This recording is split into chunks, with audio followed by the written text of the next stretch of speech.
Low-key geek.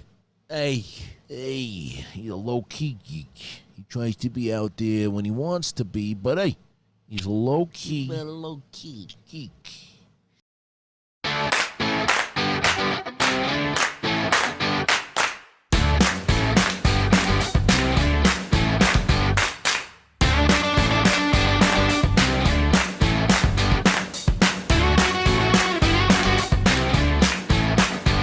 Yo, hey, what is going on, guys?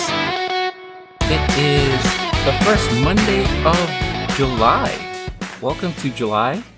I hope you guys had a wonderful July 4th weekend. I know a lot of you were out there celebrating. Most of you, I believe, are being safe. But here in New York, I know there were some, people are just tired of being locked down, and they all decide to gather everywhere. Fire Island is one of them. I believe East Village was another one that was reported, but it is what it is. Look, I think at this point, everyone is sick and tired of being locked down. I know I have my moments, but I hope the majority of you had a safe July 4th weekend. I know the amount of fireworks that's been happening, not only just this weekend, but the last, 3 weeks now, 3 or 4 weeks, has been insane. And I'm fortunate enough to have a nice balcony with a view of the city skyline. So I was hoping that I would have a chance to catch the Empire State fireworks. This is the first year where we actually had fireworks going off of the Empire State Building. But because of all the fireworks happening all around the area, it caused way too much, smoke and fog, that all I could see were like little highlights of the little spurts of fireworks going off. So that view was ruined, but at least I got to see everything else. And I know everywhere across the country, the fireworks, local fireworks or illegal fireworks have been rampant. But before I go into that, I'm Renee, LOWKEY Geek. This is the weekly live podcast where I talk about all stuff in pop culture news. So for those of you who are watching for the very first time, welcome. Do hit that like and subscribe button. It does help with the algorithms and such. For those of you returning, welcome back. I know I missed you guys last week, but I am back in full effect for today and the rest of the week. But yeah, as I was mentioning, all the local fireworks from the weekend, I came across this, and I'm sure you guys may have seen it or maybe not. It's been making its rounds on the social feeds and all that. But there was this amazing video of LA that was an aerial view of all the fireworks happening, all the local fireworks happening in the city. And somebody decided to kind of dub over the Blade Runner opening music to it. So I thought it was really interesting. I want to kind of just quickly share that with you guys because I found it to be really fascinating and very well done. But it gives you a really good sense of all the fireworks that were happening all across the city in Los Angeles, and it's pretty insane. It looks like, a very surreal, not so much dystopian, but futuristic look at the city, especially when you hear the soundtrack playing over it. Very, very cool thing that this guy did. The guy's Mike Dent, and it's on Vimeo, as you could see here. But very, very interesting view of all the fireworks happening during July 4th. So really, really interesting video. Again, wanted to share that with you guys. But my weekend was, just low key. I did watch Hamilton, and I will go into that in a little bit. But it looks like a lot of you with your barbecues and all that did decide to watch a good amount of stuff over the weekend. Netflix had a couple of good shows that came up just in time for the weekend. So I guess why don't we just go ahead and start there? So we, as I like to do every week, I like to go over kind of like the weekend charts, what you guys were watching on iTunes and Netflix I decided to take a break from reporting box office numbers because, I mean, there isn't really any box office right now except for what's showing at the drive-ins. But until we can get like real movies coming out, I think I'm going to take a break from reporting on those because it's the same stuff every week. You have The Wretched, who's still in the top spot there, a movie called Becky, all within like the suspense, thriller, horror genre, which is great drive-in movie, experiences. So, but yeah, let's go take a look into what you guys were watching over the weekend. So, according to iTunes, over the weekend, coming in at number 1, you have the new movie, The Outpost. It stars Orlando Bloom and Scott Eastwood, who is the son of legendary actor and director Clint Eastwood. It's a movie about badly outnumbered U.S. soldiers who band together to battle a force of Taliban fighters at a remote outpost in Afghanistan. So I guess people were in the mood for some action and kind of something to take people's minds off of things in a way. But yeah, Outpost comes in at number 1. At number 2, you have Terminator Dark Fate, the latest in the Terminator franchise. It's kind of interesting to see this creep back into the top 10. But yeah, this is the latest in the Terminator franchise. We do see Arnold returning here, and I won't go into any spoiler territory here, but basically, for those of you who have seen it, knows how there is a twist to the movie at the end, but that comes in at number 2. Number 3 is one of 2 family-friendly movies, so Trolls World Tour still stays in the top 10. It's been in and out of the top 10 for the last couple of months, but this has been like probably I would say the number 1 kid-friendly movie that's been around for some time now. So yeah, you have that coming in number 3. Number 4, of course, Independence Day, the classic Will Smith, Jeff Goldblum movie. It's a tradition now that every July 4th, this is a movie that gets watched over and over again as we see aliens try to invade the Earth and what we do to prevent it from happening. So very classic blockbuster here. Number 5, you have Force of Nature, which is the new movie that stars Mel Gibson. But I heard, according to people who've seen it, Mel Gibson is hardly in the movie, but it's funny how he gets top billing here. But the movie is basically about 2 cops who battle a gang of thieves as they search for $55 million inside an evacuated building during a hurricane. So along with Mel Gibson, you have Emile Hirsch and Kate Bosworth. So that comes in at number 5. Number 6, you have Irresistible, is that new movie that is directed by Jon Stewart that stars Steve Carell. This was in the top 3 last week, so this has moved down to number 6.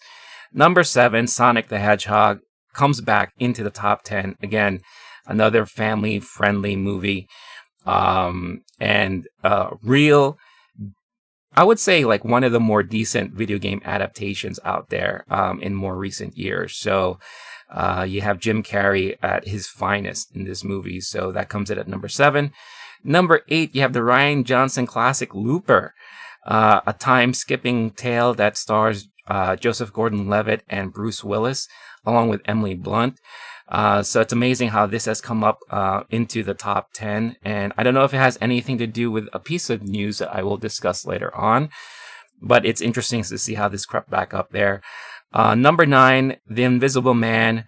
This has just been the main hit of the year so far. One of the last films to hit the theaters before the pandemic, and has been in the top 10 as far as iTunes and video on demand is concerned. From what I haven't yet seen it yet, but I do definitely want to watch it soon. I hear very good things, and I hear Elizabeth Moss does some wonderful acting in this movie, so that's there. And then another surprise, you have the Alicia Vikander's Tomb Raider that came out in 2018.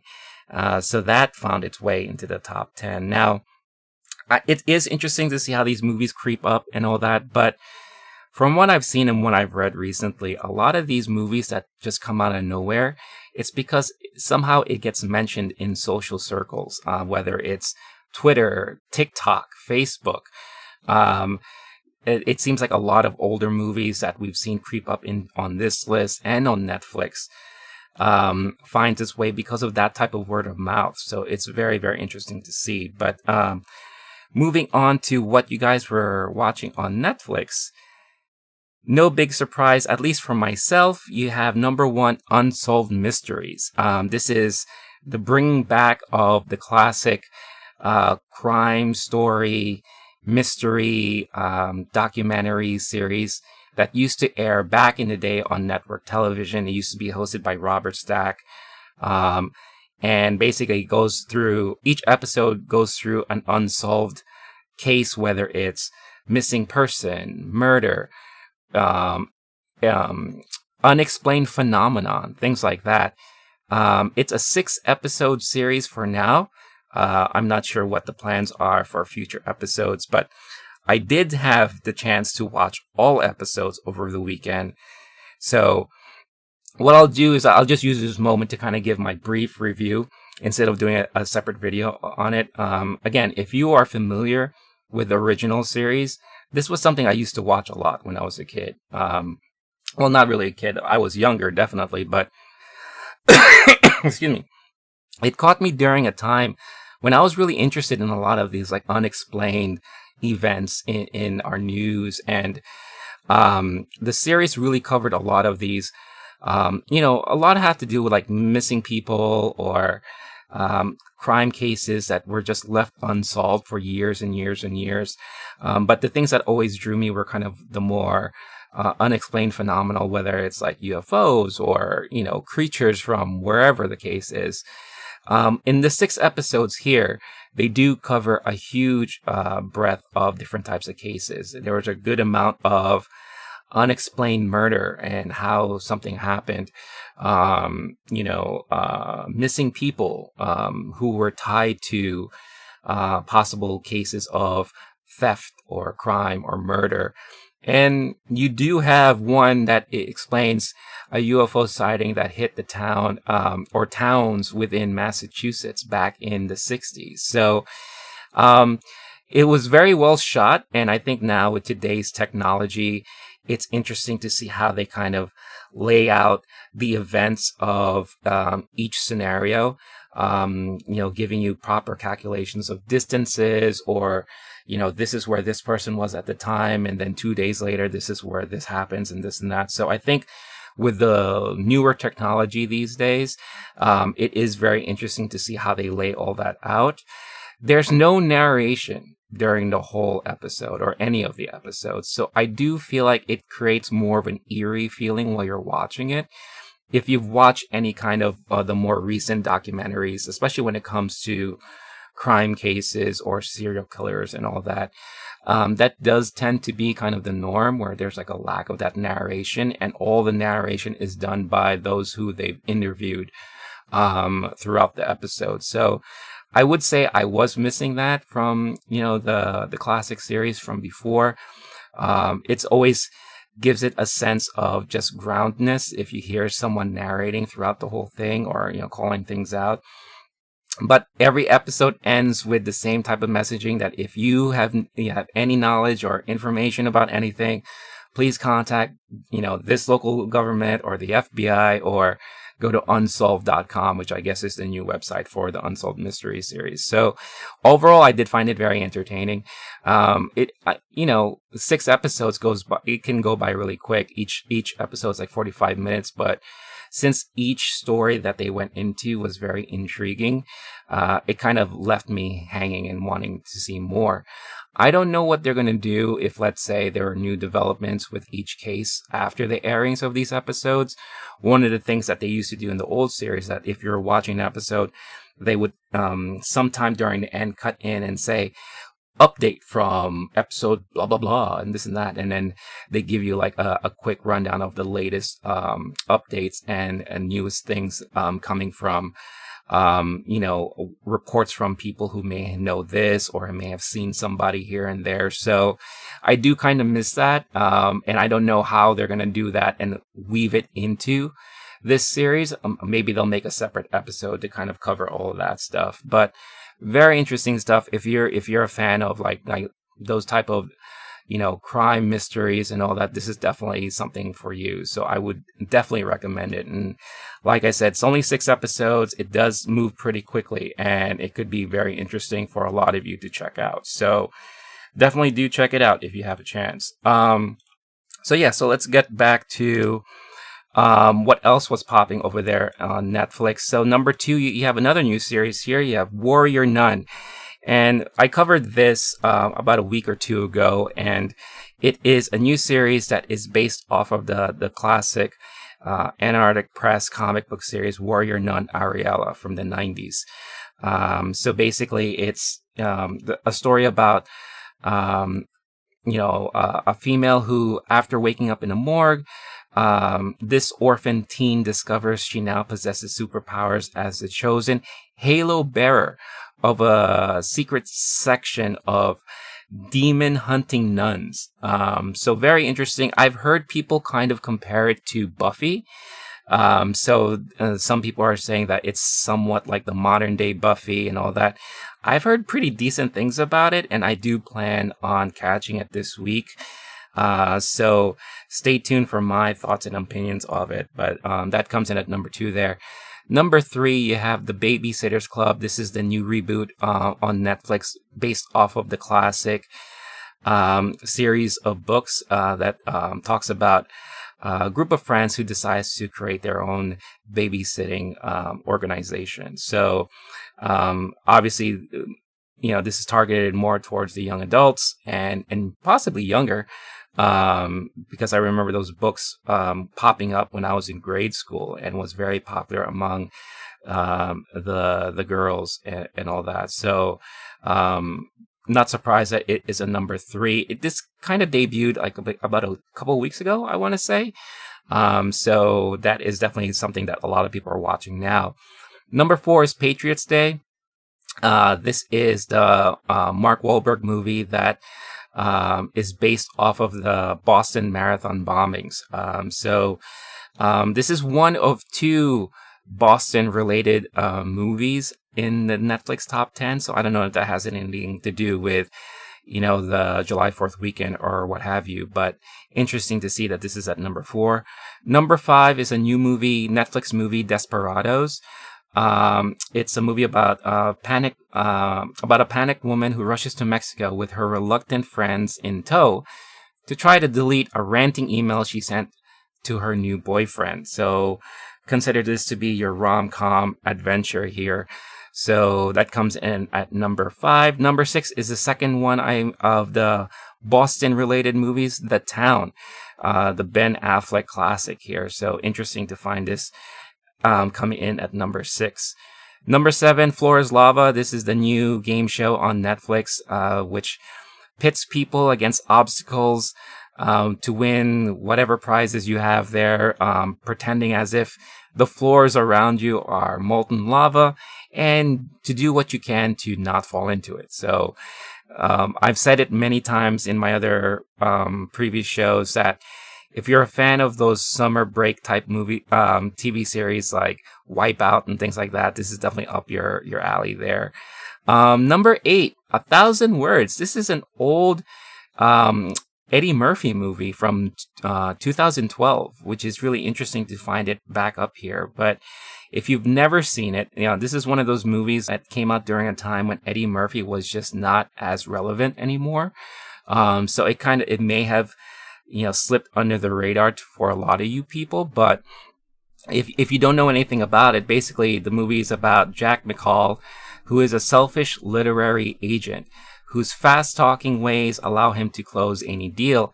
His next target is New Age guru Dr. Sinja, but the savvy doctor sees right through Jack, so a magical tree appears in Jack's yard, and according to Dr. Sinja, the tree and Jack are connected. So every time Jack says a word, a leaf falls from the tree. When the last leaf drops, Jack will die. So with 1,000 leaves left, Jack must learn to curb his speech or he's a dead man. So very interesting stuff there. I've never seen it. I've heard, mediocre stuff about it. So it is kind of interesting to see it on the top 10 for Netflix. Number 9 is a comedy classic, in my opinion. I Now Pronounce You, Chuck and Larry. This is the classic comedy with Kevin James and Adam Sandler about two firemen who decide to get married in hopes to kind of swindle their way into some health insurance benefits for Chuck and his daughter. So very interesting movie, a lot of laughs in my opinion. It's definitely one of Adam Sandler's later in years comedy hits here. So I guess a lot of people are just looking for good laughs, and I don't know how these movies pop up in the top 10, but it's interesting to see a lot of people were watching that over the weekend. And lastly, at number 10, you have the movie Double Jeopardy with Tommy Lee Jones and Ashley Judd.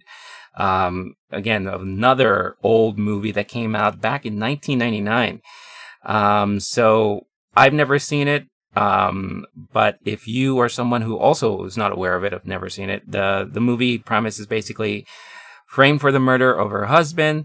Libby, who is played by Ashley Judd, survives the long years in prison with two burning desires sustaining her: finding her son and solving the mystery that destroyed her once happy life. So standing between her and her quest is a parole officer, Travis, who is Tommy Lee Jones.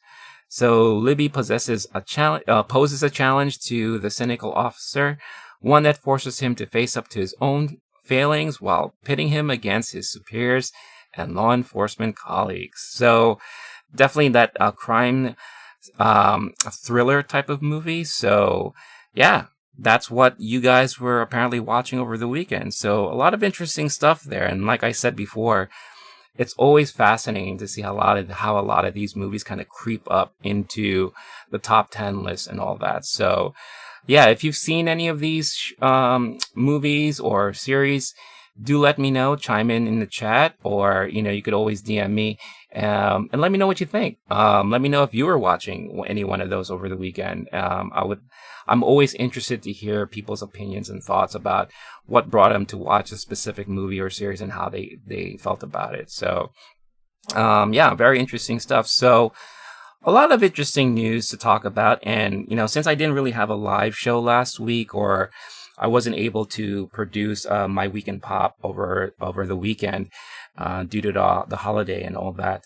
I have some bits of news I wanted to discuss from last week, and also some that just dropped today. So, but again, I have to talk about this because, I just went through the weekend chart and everything. But the one thing that was definitely high on everyone's list and trending all weekend was Hamilton, the musical Hamilton that came out on Disney Plus on Friday.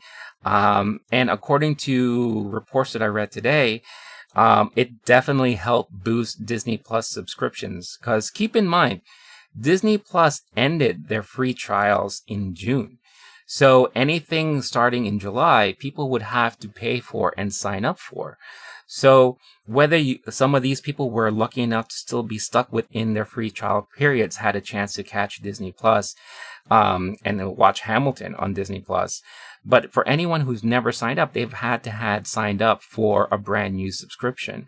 So the numbers show like a huge amount of you did that. So from Friday through Sunday, the mobile app itself was downloaded 513,323 times. So that's 500,000 of people who downloaded the app. And these are global numbers, but it doesn't include countries like Japan, who doesn't have access to the app just yet. But out of this number, you have roughly around 260,000 of those downloads were in the US alone. And if I remember correctly, subscriptions for Disney Plus rank anywhere between $9 to $12 a month, I believe, depending on what type of package you get. So yeah, a nice boost to the Disney Plus numbers. We'll see how many of these new subscribers actually stay. But like I mentioned in my review, I'm not surprised, and I was kind of expecting this to happen. Everyone wants to watch Hamilton. And, living in New York, I know for the last 5 years, it's a hot ticket and it's very difficult to get unless you're willing to pay upwards of $1,000 per ticket in the third market. So I have a review that's up on the channel now. But in brief, I was pleasantly surprised with the production, and the way they filmed it and the overall performances across the board. Somehow for the last 5 years, I've managed to stay away from anything Hamilton related. I wasn't exposed to any of the music. I didn't really see any scenes or anything like that. So I had no knowledge or any prior exposure going into it. So I really went into it blind. And in a way, I think I'm grateful for that because I got to experience it so fresh. And yeah, I thought it was a brilliant production. The music, the songs were fantastic. A lot of the performances were extremely strong and powerful. And again, like I mentioned in my review, the one exception there is actually Lin-Manuel Miranda. And it's nice to see, especially today, I've been seeing other people's reviews that I'm not alone in thinking of that.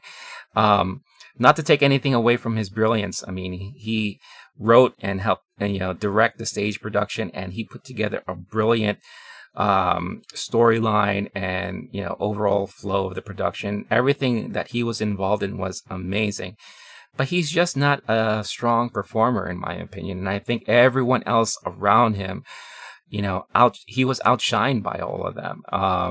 And again, as I mentioned in my review, that could be also part of his brilliance, that he just knew how to create this ensemble that helps carry the whole production and really boost it to other levels. So yeah, if you want to know more about how I felt about the performances, and I called out a lot of different actors and actresses in it, do check out the review on the channel. But yeah, if you've seen it, let me know your thoughts too. And if you happen to share my same opinions about good old Lin-Manuel Miranda and his performances there. So yeah.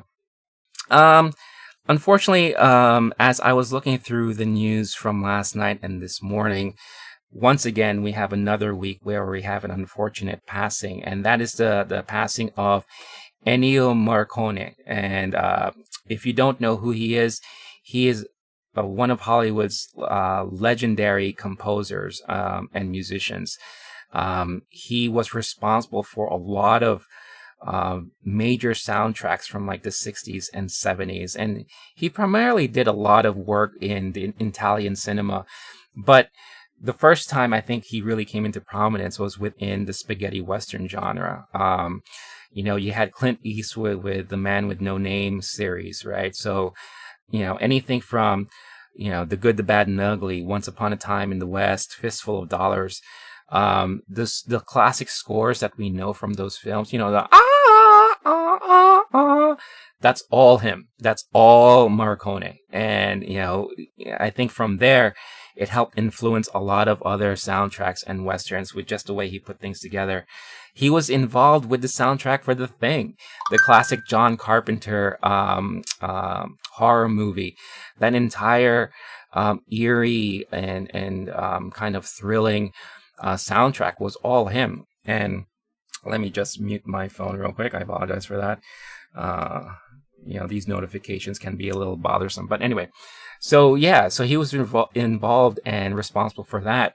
In more recent years, if you've watched Tarantino's The Hateful Eight, which is kind of a tribute to a lot of those, not full tribute, but more of he took a lot of bits and pieces from those classic spaghetti westerns, but wanted to create more of that, singular area thriller and suspense. Morricone did the soundtrack for that. And that's one of the most favorite things about the movie that I loved is the soundtrack alone. So, I knew Morricone was responsible for that because I know Tarantino was so proud to be working with him and was honored by that.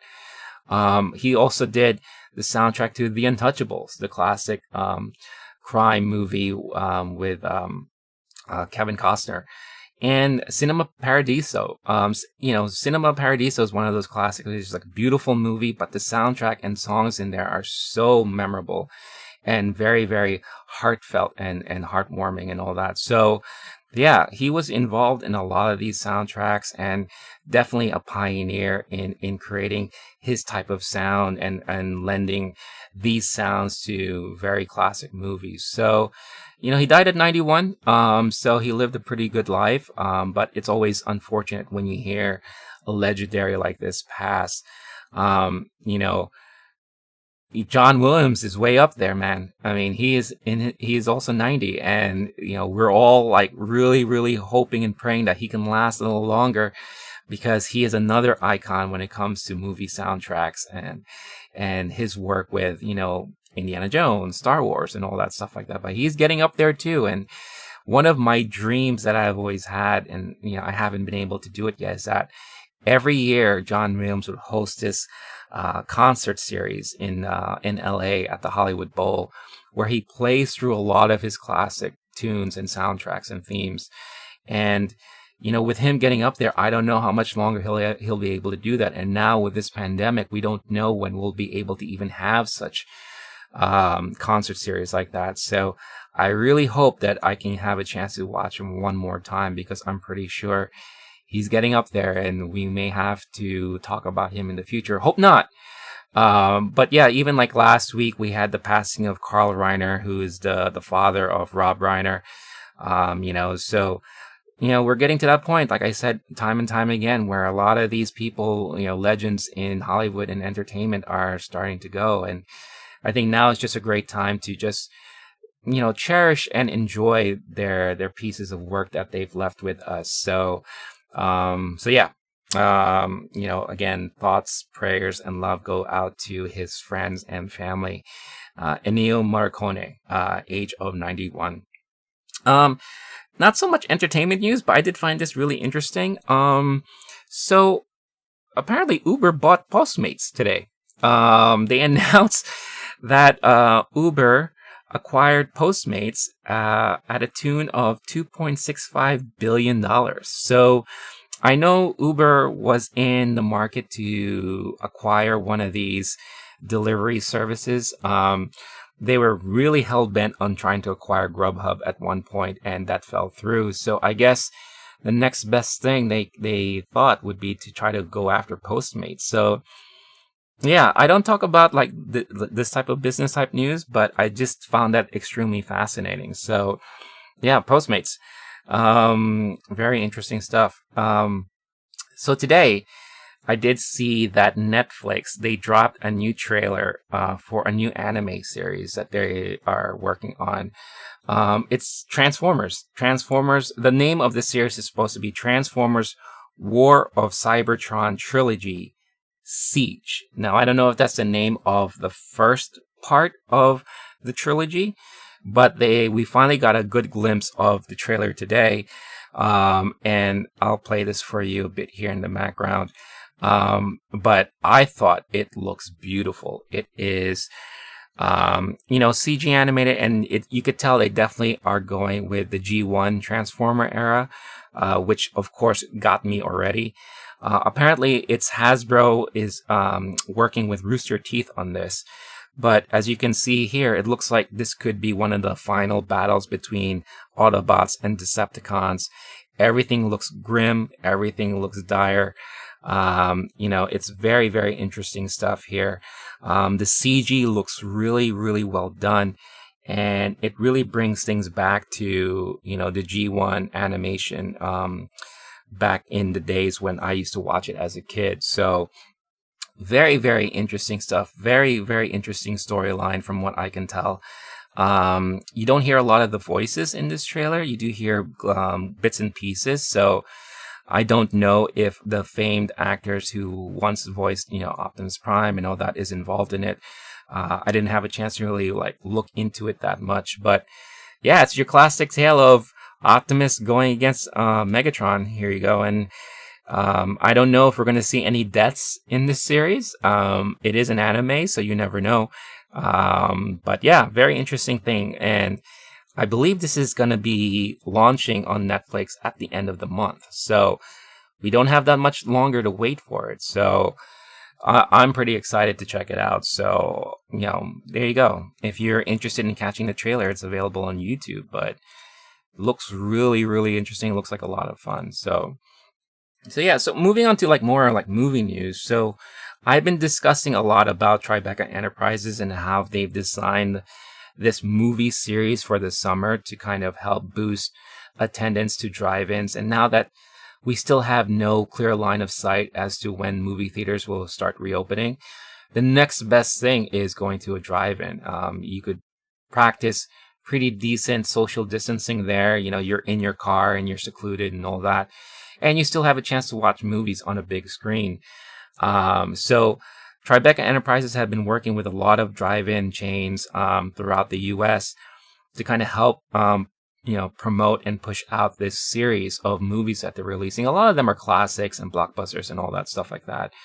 But interesting news that hit like later last week was that they teamed up and partnered with Walmart to expand the drive-in theaters across of the U.S. So Walmart is planning to transform 160 of their parking lots into contact-free drive-in movie theaters to help partner with Tribecca Enterprises for the summer to kind of showcase their movies and provide a place to watch movies for a lot of locals wherever those towns are.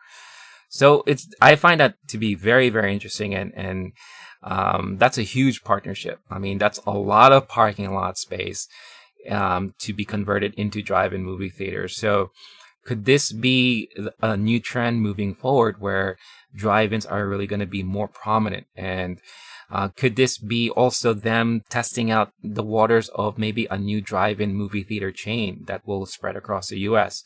I don't know. I mean, when stores and shops really fully reopen, which most of them have been already, you're still going to need your parking space for a lot of your visitors, right? So I don't know if this is going to lend to them expanding their parking space allotments or confining them. I don't know. It's just interesting to see. So if you're lucky enough to be in any of these areas, you'll be able to attend a drive-in and catch up on some classics and blockbusters of the past. So interesting news there. I'm actually planning on going to a drive-in this week because this week, basically, and I do believe this ties in with Tribecca Enterprises, there is showing a double feature of Ghostbusters, the original classic, and Jurassic Park. So it's only playing this week, so that was like a no-brainer for me. I had to go ahead and check that out. And I'll let you guys know how my experience is with my first drive-in visit of the summer, which is kind of a tradition of myself that I like to do every summer. So interesting stuff there. Next on this list of news that I had here, Seth Rogan is apparently producing a new CG animated Ninja Turtles movie. So this was something that I've been wanting to see more of, especially since back in 2012, they came out with a CG animated Ninja Turtles movie, which was very well done. The story was well crafted, and it was a little bit more on the serious side. They kept a lot of the lore and history from not only the original animated series, but also from the live action movies, and some bits from the comic books as well, like the original black and white comic books. And it was a really, really well done story. I know me and my other friends who had a chance to watch it really loved it and was hoping to see more of that. And I know at the time, the production house who did that the CG animation for it, they were planning on doing a sequel, but because their other features that came out afterwards didn't really do well financial wise, it kind of just went away. But Nickelodeon looks like they're willing to move forward with another one. So they helmed Seth Rogan, I guess, to kind of lead the way and help produce it.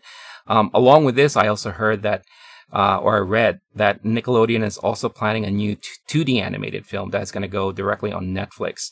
And that animated movie is going to be primarily based off of the Rise of Teenage Mutant Ninja Turtles series that aired on Nickelodeon. So, I'm always a fan of Teenage Mutant Ninja Turtles and looking forward to new content coming from them. So, looking forward to see when these will eventually drop. They didn't give a hint as to timing of any of these movies, but I guess we'll just wait and see, and hopefully we'll get an idea of what the storylines would be and how the animation itself will look like, because I think that is very key.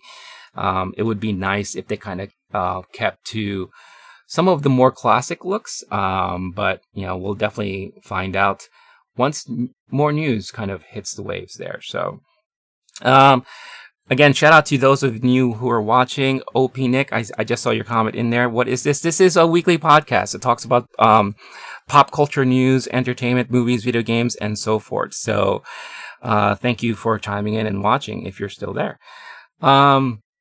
Next bit of news that I came across sometime last week, and again, some of this may be old news for a lot of you, but consider this like in case you've missed it kind of deal. But apparently Mike Judge is working with Comedy Central to reboot the Beavis and Butthead series. Right now, 2 seasons are in talks right now, and there could be potential spin-offs later on. But I do find it interesting that there is, at least from this level, an interest to bring back Beavis and Butthead. Now, I was a fan of Beavis and Butthead, back in the day. I was much younger as well. And I felt like that time it came out was, a little bit more accepting for this type of humor. You have 2 bumbling high schoolers who are not so bright, to sort of speak, find themselves in unusual and crazy asinine situations. And their pastime of just watching music videos and commenting on them really lend itself well to that MTV generation back in the day. I know they came out with a movie, Beavis and Butthead Comes to America or something like that. I don't remember the full title, which, proved to be pretty hilarious. But again, it was a time when I felt like that humor was a little bit more accepted. I don't know how it's going to play out now, to be quite honest with you. And if they are looking to kind of keep intact with the times, they're going to have to do a lot of readjustments on the writing and the humor there. I haven't really paid attention to what Mike Judge has been working on recently, so it will be very interesting to kind of see what he has in store with with these 2 guys. I guess we'll find out more when they release more details and information as to what the storylines look like, how the animation is going to be looking like. But very, very interesting stuff. I mean, for all I know, maybe he has a brilliant way to bring them back up. I mean, King of the Hill lasted for so long. And even though it's a very different type of humor than Beavis and Butthead, Mike Judge was very involved in a lot of that stuff. So, if he was able to make that work for so long, maybe he has an idea here for Beavis and Butthead. Are we going to see them the same age, or are we going to see them a little older? It'll be interesting to see. So yeah, very, very interesting stuff on that front. Interesting news that also came out this morning. So Colin Kaepernick apparently signed a first look deal with Disney. I think this is an amazing move for both ends, to be honest with you. I know, as I'm sure a lot of you know, Colin Kaepernick has been a huge advocate for social justice and racial justice and all that stuff like that. He's been teaming up with a lot of organizations as part of the Black Lives Matter movement and cause that's really heavily being promoted this year.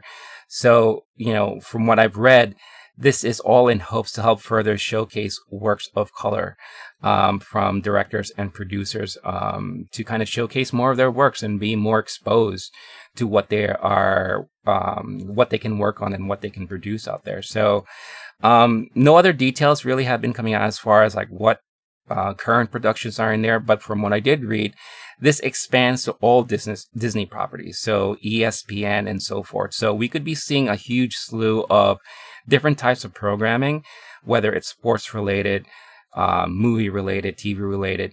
So I think it's a very interesting move, and I think it's smart on both sides. And it would be nice to see more work coming from the Black community, the Hispanic community, and community of all races to see what they can do and what they're working on as far as any kind of art form there. So really, really interesting stuff. Another piece of news that came out this morning too, Matt Reeves, who is the director of the new Batman movie that is currently being worked on, apparently he had an exclusive deal with Fox. As we all know, Disney bought Fox. So now he apparently made a deal with Warner Brothers to move his production company under Warner Brothers. Warner Brothers TV to be exact. So, Matt Reeves worked with a lot of people like J.J. Abrams. I know he was kind of a writer on Felicity and things like that. So, very, very interesting stuff there. And I think, it just makes sense, especially since he's working with Warner on the Batman movie. So Matt Reeves, at least himself and his production company, has a new home. Really, really interesting stuff there. And good for him. Kudos for him.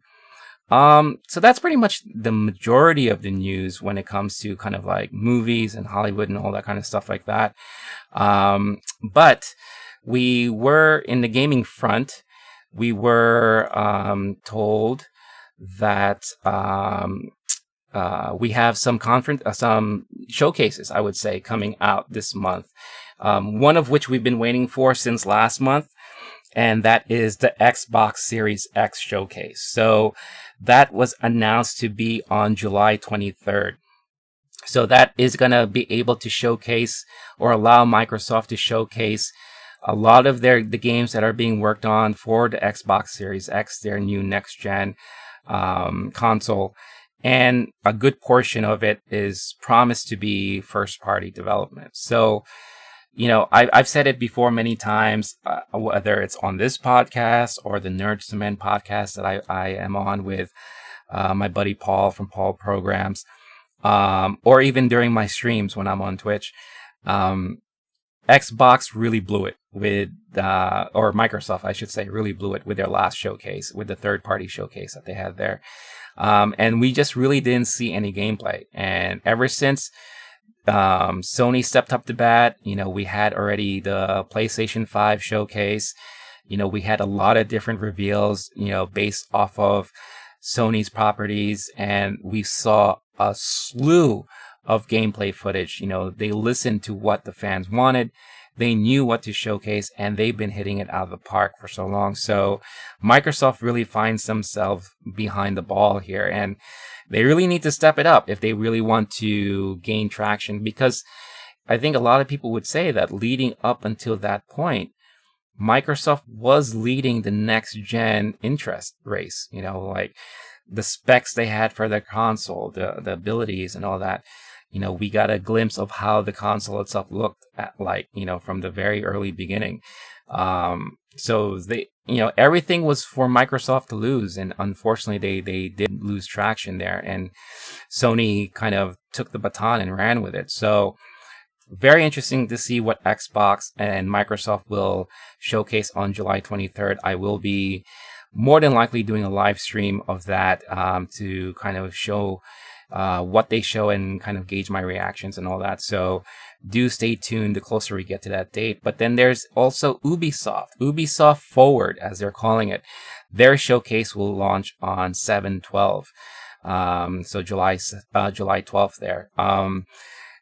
A lot of negative news about Ubisoft in recent days. A lot of it has to do with unfortunate allegations of misconduct and sexual abuse and all that. So I believe I read that recently VP actually stepped down from Ubisoft because of that. So I don't know if that's something that's going to hamper this showcase. I don't know if they're even going to address it in any way. But Ubisoft was part of that kind of, misstep during the Microsoft showcase, third-party showcase, because they promised to show us new gameplay footage of their new Assassin's Creed Valhalla game, and all we got was a more glorified trailer of it. So I don't know what they're going to be planning to show, but I hope they show more for sure.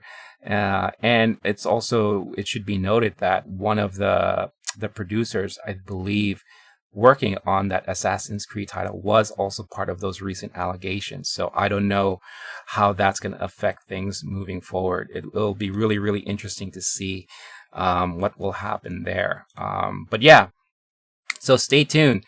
July 12th, 23rd. Ubisoft and Xbox showcases coming up this month. So hopefully we'll get a lot of good gaming news there. Now, the one news in the gaming world that really took me by surprise, and I totally was not expecting it, and I had to talk about it, was Rian Johnson. So Rian Johnson, as we all know him for being the director of Star Wars: The Last Jedi, not The Last Jedi, or I believe, that movie has created so much problems that I tend to like not even think about it, even though I did like majority of the movie for what it was. But he also is a great director of Looper, as I mentioned earlier in the program. But Rian Johnson just directed an ad for Pokemon Go, which I thought was really, really interesting and hilarious. And he did this as part of a spot for the upcoming Pokemon Go Fest that's coming out. So very, very interesting stuff here. But apparently, from what I've read, is that Rian Johnson actually is a huge fan of Pokemon Go, and I think because of the lockdown and all that, he got into it, and he really became a huge fan of it. And unfortunately, this article doesn't really tell me much, but yeah, it's very, very interesting stuff there. I'm going to try to look into more information on this, but it's not unusual to hear about famous directors, directing commercial spots and all that. Maybe we don't get to see it as much here in the US, but, overseas that does happen quite a bit. You had Wes Anderson, who actually directed a slew of commercial spots that starred Brad Pitt to promote SoftBank, which is a very famous mobile company in Japan. So you had things like that. So very, very interesting stuff here. But yeah, let me just quickly take a look here. Rian Johnson, Pokemon Go, because I do find this very, very interesting. Oh, they actually have the commercial online. So why don't I share this real quick? So here it says it's a 30-second commercial for the game directed by Rian Johnson. The Last Jedi. Short clips features players literally peeling away the world around them and unveiling hidden Pokemon. The team was in New Zealand when they directed this. Actually, when they filmed this, and Johnson directed it from LA. According to Johnson, Pokemon Go has kept me engaged with my friends remotely as I've been practicing physical distancing these past few months. As a longtime Pokemon trainer, it was a real pleasure working with Niantic on this spot. It was a new experience for me to direct a production remotely, and I enjoyed the highly collaborative process and think we put together a fun and upbeat commercial that fans will enjoy. Very, very interesting. Oh, so the virtual event or the virtual festival starts on July 25th, so that's this month. So, yeah, let's take a quick look, shall we? Obviously, you know what? Let's be bold here. Let's see if we can get some of the audio. Are you feeling me?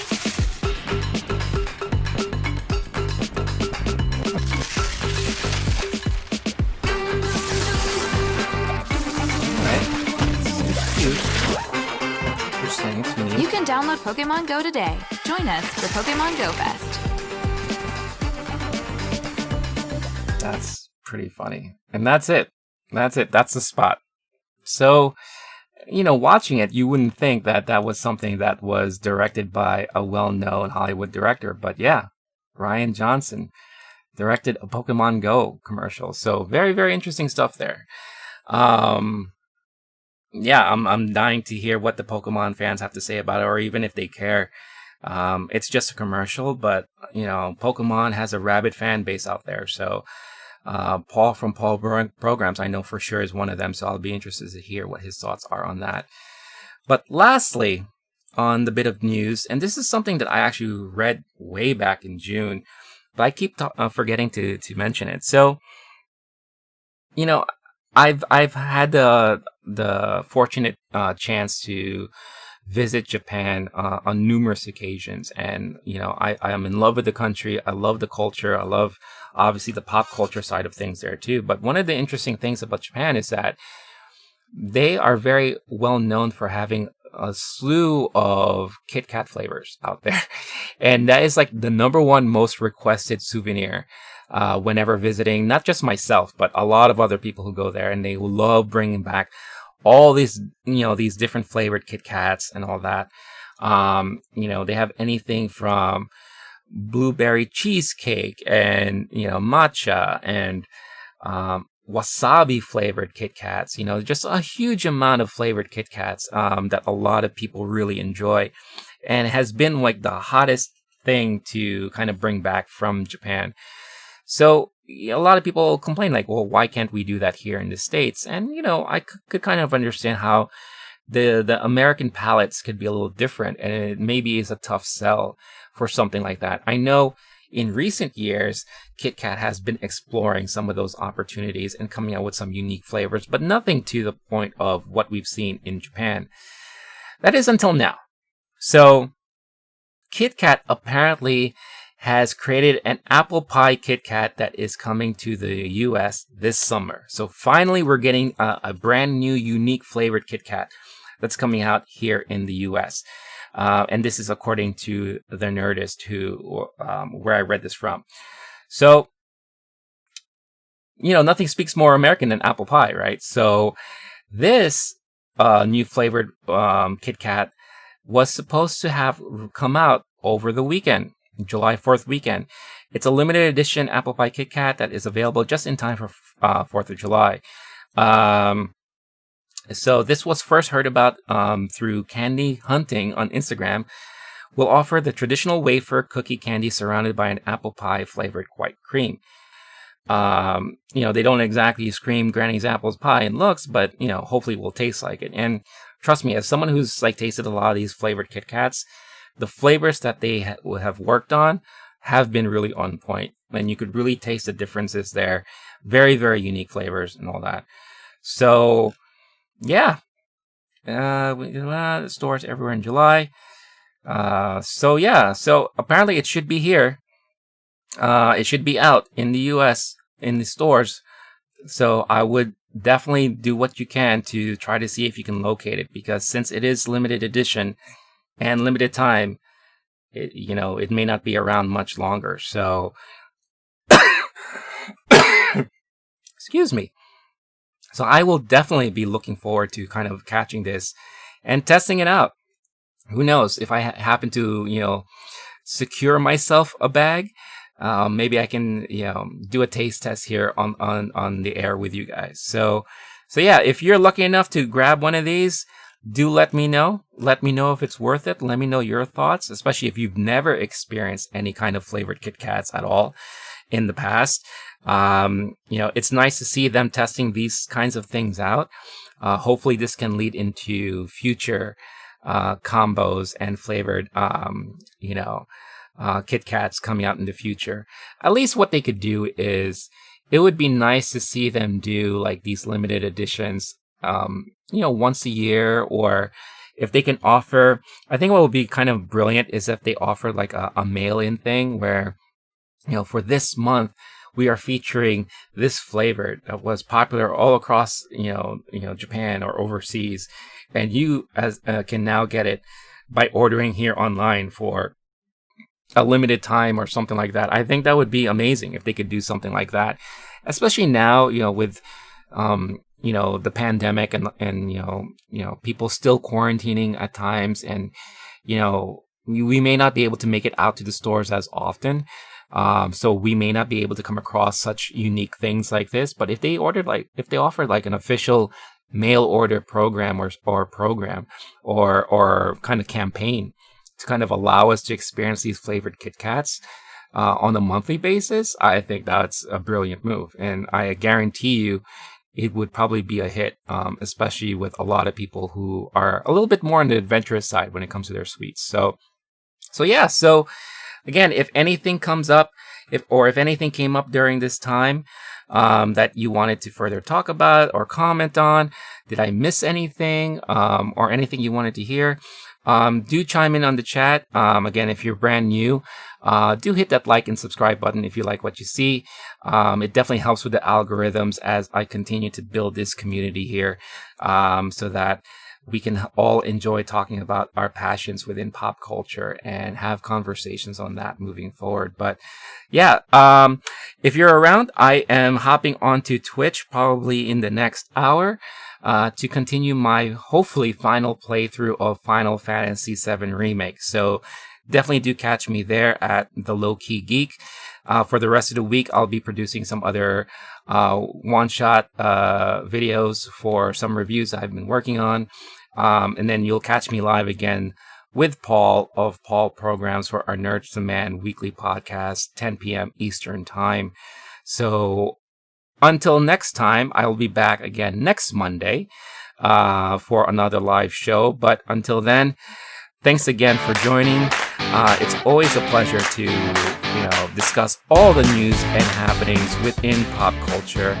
I hope you enjoyed your time, and again, looking forward to sharing more moments with you in the future. But until then, stay cool, stay classy, stay safe, be kind to one another, wash your hands, wear a mask, and I hope you make the rest of your week a memorable one. Okay, guys? I will see you soon. Peace.